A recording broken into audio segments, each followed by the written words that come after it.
बहुत ही छोटा गांव था जिसमें बस एक ही दुकान थी और उस दुकान का दुकानदार सुखिया बहुत ही घमंडी था।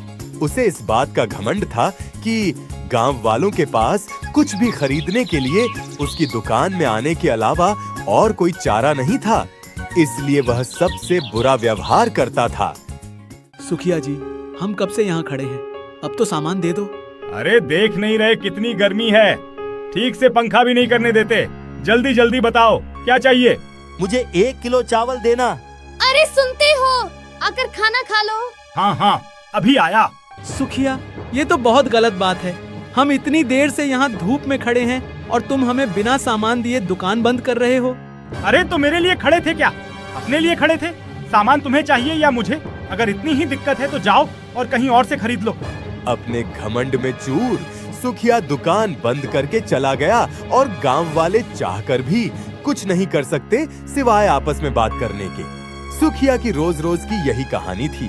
फिर एक दिन एक बूढ़े बाबा उसकी दुकान में आया और देखा सुखिया अपनी दुकान में सो रहा है। सुनो बेटा, बहुत जोर से भूख लगी है, कुछ खाने को मिलेगा। दिखाई नहीं देता मैं सो रहा हूँ। आ जाते हैं परेशान करने, जाओ बाद में आना। पर बेटा, भूख तो मुझे अभी लगी है, फिर बाद में आकर क्या करूँगा। ठीक है, बोलो क्या चाहिए। वो फल दे दो बेटा। धन्यवाद बेटा, भगवान तुम्हारा भला करे, तुम पर उनकी कृपा बनी रहे। रुको, मुझे कृपा नहीं, पैसे चाहिए पैसे। इसके 20 रुपए हुए, चलो पैसे निकालो जल्दी।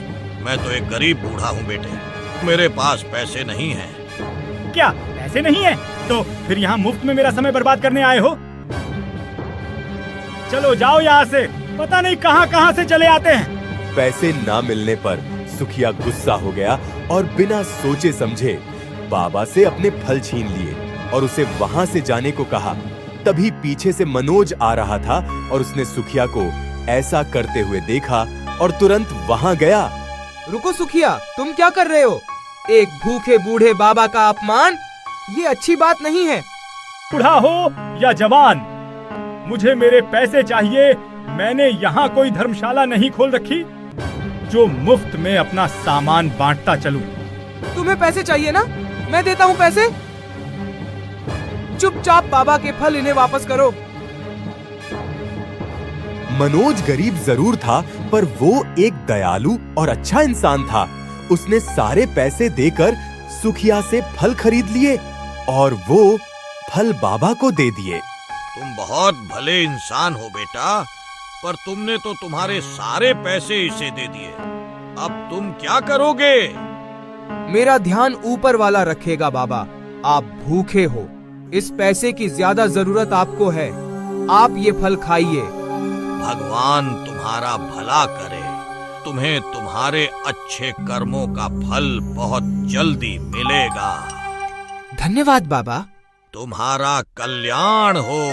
बूढ़े बाबा वहां से मुस्कुराते हुए चले गए, पर किसी को ये पता नहीं बूढ़े बाबा कोई मामूली बाबा नहीं थे, बल्कि एक सिद्ध साधु बाबा थे जिसने मनोज के बर्ताव से खुश होकर उसे आशीर्वाद दिया।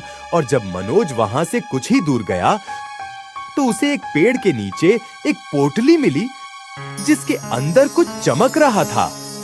ये क्या है? इतने सारे सोने के सिक्के, पता नहीं ये किसका है। अरे कोई है? ये पोटली किसका है? कोई है? मनोज ने इधर उधर बहुत खोजा पर उसे दूर दूर तक कोई नजर नहीं आया।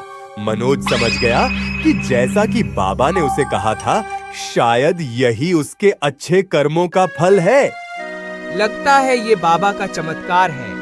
उन्होंने जाते जाते मुझसे कहा था कि मुझे मेरे अच्छे कर्मों का फल जल्दी ही मिलेगा।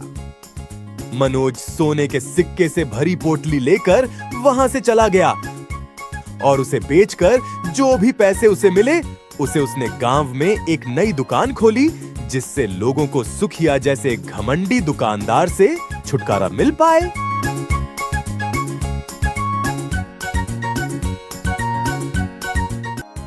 ये दुकान खोलकर तुमने बहुत अच्छा किया मनोज। कम से कम अब हमें सुखिया के घमंड का सामना नहीं करना पड़ेगा। पर इतने सारे पैसे तुम्हारे पास आए कैसे? सब ऊपर वाले की कृपा है। मनोज की दुकान खुलते ही लोगों ने सुखिया की दुकान में जाना बंद कर दिया, जिससे सुखिया, जो गांव का सबसे अमीर आदमी था, वो गरीब होने लगा। और जब उसे ये पता चला कि ये सब मनोज की दुकान के कारण हो रहा है, तब उसने मनोज की दुकान बंद करने की एक तरकीब सोची। इस मनोज के कारण मेरा ये हाल हुआ है, उसको तो मैं छोड़ूंगा नहीं। हो गई चोरी सुखिया। चोरी? तुम्हें कैसे पता?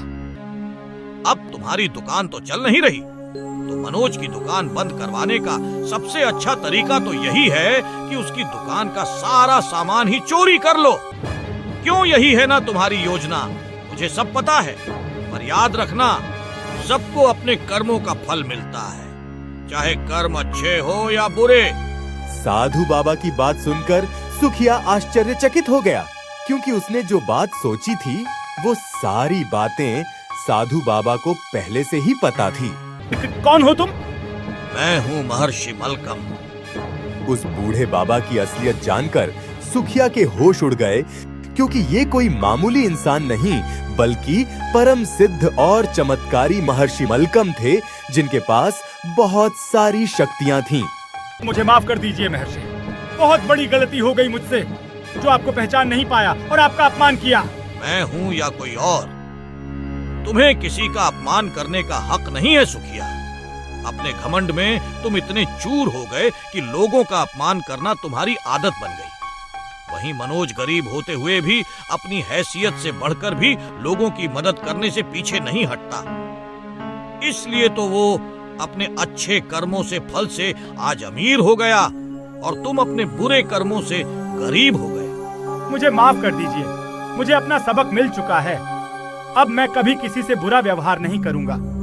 ठीक है, इस बात को याद रखना और मनोज की दुकान का सारा सामान वापस रख दो। जो आज्ञा बाबा, आपका बहुत बहुत धन्यवाद। महर्षि मलकम वहां से गायब हो गए और सुखिया को उसका सबक मिल चुका था। उसने तुरंत चुराया हुआ सामान मनोज के दुकान में रख दिया और वहां से चला गया।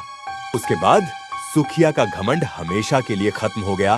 धीरे धीरे उसके अच्छे व्यवहार के कारण लोग फिर से उसकी दुकान में आने लगे और अब रामगढ़ में 2 दुकान थे।